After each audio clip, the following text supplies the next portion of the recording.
Father, and Aquinas Monos Anglica, tus neos canonismus ceticament o gifte. Ean perosite foros to animano facilio, fina catagrapsumet a prosopicascas scetica, sec crimeni morphi, para calume meliste mena epitropos to vangari. So last Sunday I announced that if you're paying tax in Britain, there are new rules concerning gift aid. We have to write your personal details in a particular format. Please speak to one of the committee members at the council desk. Din treatis tis eximisis tha psalome paraclisi prostin Aegean Caterina. So on Tuesday evening is the feast of St. Catherine, and we will sing paraclesis at 6:30. Proetimas omas Deat in iurti tu prostati massa unicolau, Epitrophi ta periferos eligo disco, ta isoda apotolopio ta Christma pithun, iato solismo tis lipsanothikis, ke tin icona tu aiut me laludia. So we're preparing for the feast of St. Nicholas, and the ladies now will do a collection so that we may buy flowers both for the reliquary and for the icon of St. Nicholas. Thank you. No.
There are many translations of the liturgy into English, and so as I use the version of the liturgy from the monastery in Essex, and many English speakers here visit the monastery in Essex, I have decided that we will say the Pisterbo, I believe, from the monastery book.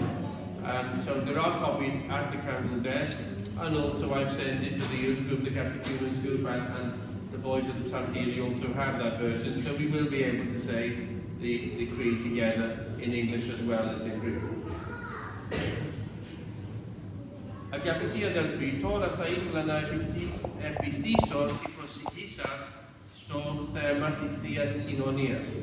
Είναι πολύ σοβαρό θέμα. Μισηγή χωρίς αταξία βαδίζουμε η σειρά.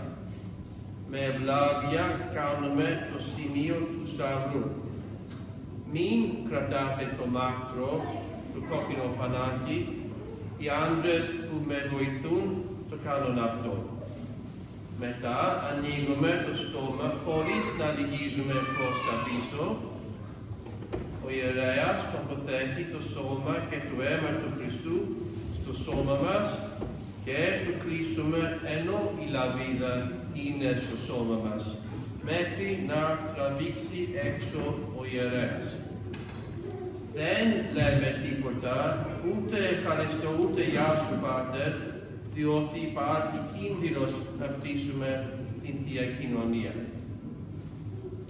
Every so often I like to remind people about, let's say, the etiquette for receiving Holy Communion. We come in an orderly line and quietly.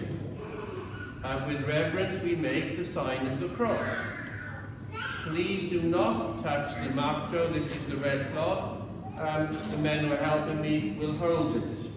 Then we open our mouth and don't lean back too far. This is dangerous, particularly if your balance isn't good. The priest places the Holy Communion in the mouth, and we close the mouth while the spoon is in the mouth, and then the priest withdraws the spoon. And finally, do not say, "How are you, Father? Good morning, Father, thank you," etc. This is not correct, it is not polite, and there is a danger of spitting out the Holy Communion. I will do this reminder every so often.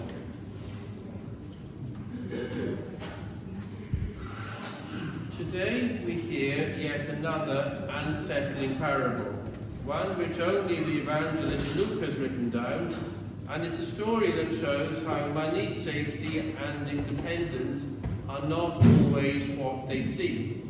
It's known as the parable of the rich fool, a man who had everything, yet he was a fool. This parable is not about condemning wealth, it is about the illusion of control. The land of a rich man produced abundantly, yet he never once thanked God for it.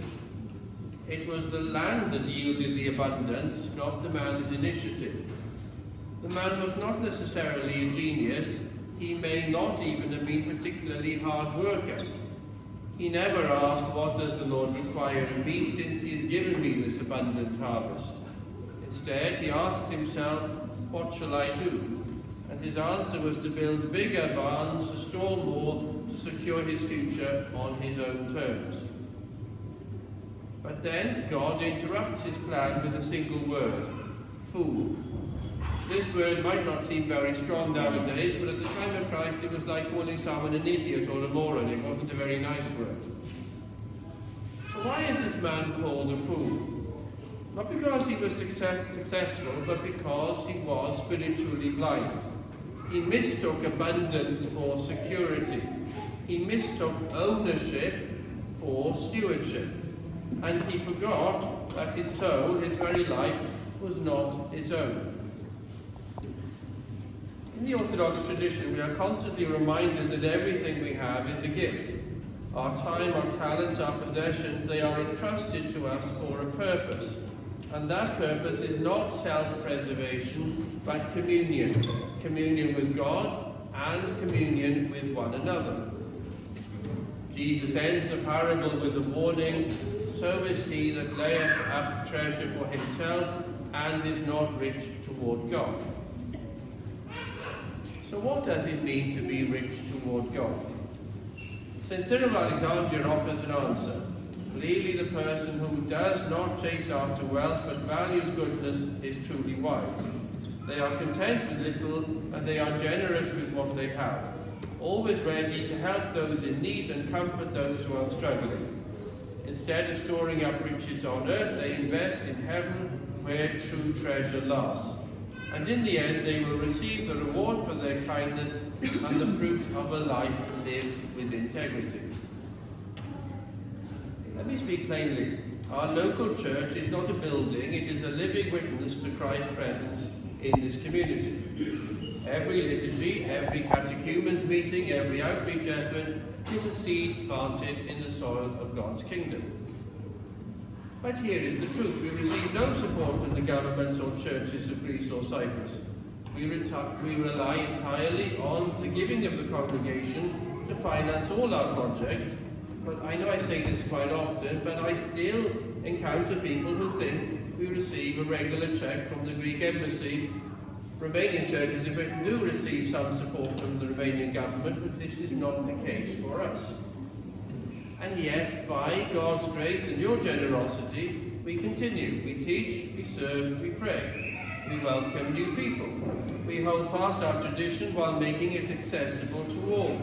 We maintain our church building and we try to improve it.